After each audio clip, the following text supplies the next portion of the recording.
Salut vous autres, je reviens pour une nouvelle vidéo pour l'été, en pensant très particulièrement à toutes les personnes qui passent une partie ou tout leur été à l'hôpital ou en convalescence. Je vous l'ai dit dans la vidéo précédente, quand je vous racontais mon anecdote à l'hôpital, j'avais envie de vous faire une vidéo pour parler des passe-temps. Quand on est à l'hôpital, on pense souvent aux grands classiques, la télé, la lecture, les jeux de mots fléchés, sudoku et tout ça. Et moi, je voulais vous parler de comment j'ai passé le temps dans une période qui était vraiment intense. Donc, c'était surtout en juillet 2020, quand j'étais dans cet entre-deux avec la perspective de l'opération, le fait de la refuser, ensuite de l'accepter, de savoir que j'allais rester plus longtemps. Et vraiment la question, je me la suis posée de comment je vais utiliser ce temps, qu'est-ce que je vais faire pour pas m'appesantir sur ma situation et du coup me faire plaisir malgré le fait que là je vivais quelque chose de compliqué, d'impactant, de retentissant sur ma vie. Et donc au-delà, là je vous ai donné les classiques. Moi à côté de ces classiques, parfois je prends le temps d'écrire, ce qui est un peu moins courant, de tricoter, parce que j'aime le tricot, mais par exemple, la dernière fois que j'ai fait du tricot à l'hôpital, j'étais en train de terminer un pull, j'étais sur la fin d'une manche, c'était assez lourd, et en fait, suivant là où est placée notre perfusion, c'est plus ou moins possible de tricoter, et puis quand c'est lourd, en fait, ça pèse. Déjà en temps normal, ça pèse, mais avec la perf en plus, c'est vraiment relou. Donc j'ai pas réitéré le tricot à l'hôpital. Euh, du coup, comme j'aime beaucoup les loisirs créatifs, bon, j'en ai pas énormément, mais voilà, j'en ai exploré pas mal. La dernière fois, je suis allée dans un... Donc, quand j'ai pris la décision de me faire opérer pour ma stomie provisoire, je suis allée, j'ai eu une permission et je suis allée dans un magasin de loisirs créatifs qui était pas loin de l'hôpital, par chance. Et je me suis acheté 2 kits de broderie. Un premier kit, c'était de l'appliquer avec des petits points de broderie. Et ça, franchement, ça a été mais tellement kiffant à faire. Feutrine. Donc, c'est de la feutrine que j'ai découpée. Et puis, on voit là, je ne sais pas si vous verrez bien, des petits points de broderie. Donc, ça permet d'explorer pas mal de petits points de broderie différents. Bon, du coup, j'essaie de régler mon truc, mais c'est vraiment pas top. Voilà. Ça a été un vrai kiff à faire. Et puis en plus, ça donne de la conversation, franchement, avec le personnel soignant. Ils regardent ce qu'on fait, on discute un petit peu, etc. Enfin, moi, j'ai vraiment, j'ai trop aimé faire ça. En plus, il y a la douceur de la feutrine. Et franchement, quand on est, euh, déjà, dans la douleur et tout ça, de manipuler quelque chose de doux, de découper et tout, ça a été ouais, franchement un vrai kiff. Et à côté de ça, j'ai acheté un kit de broderie en point de croix. Et ça a été un vrai kiff aussi. Et je pense que je vais oser vous faire un tuto point de croix, même s'il y en a déjà des tonnes sur Internet, parce que j'en ai regardé. Pour débuter, parce que moi j'ai pris le point de croix alors que je n'en avais jamais fait. Enfin, si, mais j'avais 7-8 ans, donc ça faisait trop longtemps.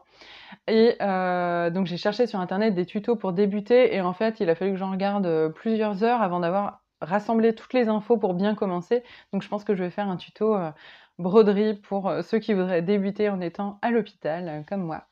Voilà, donc ça c'est une parenthèse. Et donc j'ai commencé la broderie au point de croix, donc ça a été vraiment pareil, un super kiff de broder. C'est léger, le résultat est rapide et franchement moi ça m'a fait énormément de bien en fait d'avoir une activité créative ouais, où vraiment je crée quelque chose dans cette période-là où on a l'impression enfin, moi j'avais vraiment peur que ma vie s'effondre en fait, donc quelque part d'être quand même dans une activité de création, c'était hyper important pour moi. L'autre chose que j'ai fait pendant cette période-là, c'est de la méditation.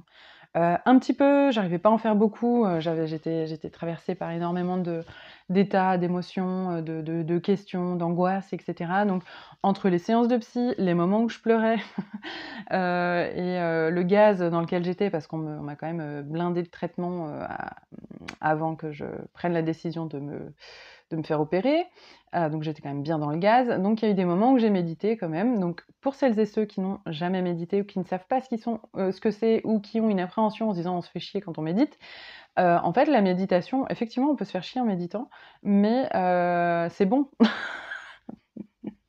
Mais franchement ça fait du bien. Non, c'est l'idée de la méditation, c'est aussi d'accueillir, l'ennui, le fait de pas savoir quoi faire, éventuellement le fait d'être angoissé et cetera.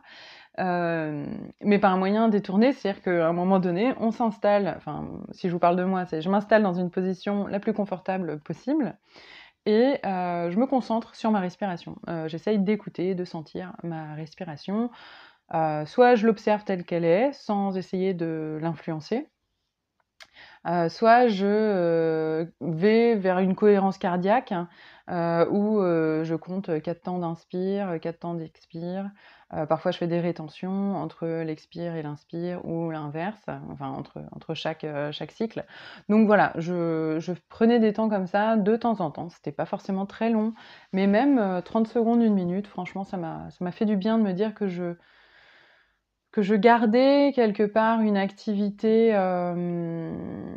qui est liée aussi à ce que j'aime faire au quotidien. Enfin voilà, je médite pas forcément au quotidien, mais je pratique le yoga. Il y a des moments de concentration sur le souffle, donc c'est une forme de méditation, mais bon, bref, je m'égare. Mais voilà, donc ça me faisait du bien aussi de me relier à mon quotidien normal à travers des petits moments comme ça privilégiés. Et de la même manière, il me semble que c'est donc après l'opération de remise en continuité, parce que entre mon opération de stomie où on l'a mise et celle où on l'a retirée, j'ai commencé le yoga thérapeutique, j'en ai pas mal parlé, enfin j'en ai parlé avec régularité, je crois, dans certaines vidéos sur cette chaîne. Et je sais qu'après la remise en continuité, bon, déjà, j'ai vu que le yoga m'avait beaucoup aidée parce que je trouvais de manière créative des mouvements pour pallier au fait que j'étais handicapée au niveau de l'abdomen et donc que je vivais mieux le post-op physiquement après avoir fait du yoga que juste après avec la stomie où là vraiment j'avais plus du tout d'abdos et c'était très compliqué de trouver des mouvements, etc.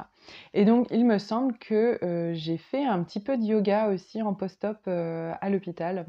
Des postures très douces, très simples, mais par exemple, des étirements des jambes, ça je pouvais le faire et ça me faisait du bien. Je crois qu'avant l'opération aussi, je faisais un petit enchaînement, une sorte de salut au soleil, mais simplifié. J'ai fait ça aussi pour me préparer à l'opération, etc. Donc moi, ce qui me fait du bien, en général, c'est de, vous l'avez compris, reprendre des activités que j'aime faire dans mon quotidien normal et de l'avoir un petit peu avec moi pour me dire, ça reste comme un fil rouge, en fait, en me disant, je vais pas finir ma vie ici, tout ne va pas s'arrêter à l'hôpital ou à cette opération. Ça me permet de garder de la perspective et du lien avec mon quotidien. Donc voilà. Et mon conseil, c'est de trouver des activités qui vous font du bien, qui sont ressourçantes et puis qui vous correspondent et qui vous plaisent. Où vraiment ça vous relie à votre cœur. Je crois que ça aide quand même à se mettre dans un bon mood autant qu'on peut pour traverser ces épreuves-là. Et voilà, c'est tout ce que je peux vous souhaiter. C'est d'utiliser ce temps pour prendre soin de vous sur d'autres plans que le côté purement médical dans lequel vous êtes. Voilà, bon, écoutez, je vous souhaite une très bonne journée, bon courage suivant là où vous en êtes, avec ce que vous avez à gérer.